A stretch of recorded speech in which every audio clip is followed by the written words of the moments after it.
ये देखिए एक्सीडेंट हो गया है नीचे, बहुत बुरी तरह से। बच्ची का देख सकते हैं कैसा एक्सीडेंट हुआ है।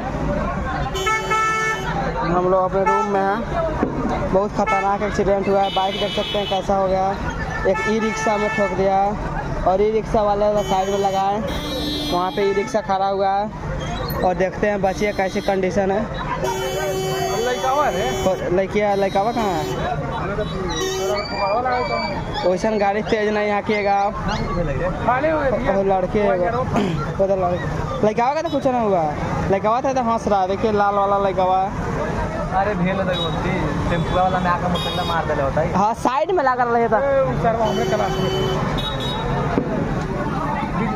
देखिए बात है बतंगर बना दे मारना कुछ हल्का चोट लागल तो थोड़ा बुझाई। आ टेम्पू वाला के रोके थे कि मोटरसाइकिल वाला के देखा, टेम्पू वाला के घोर ले देखो।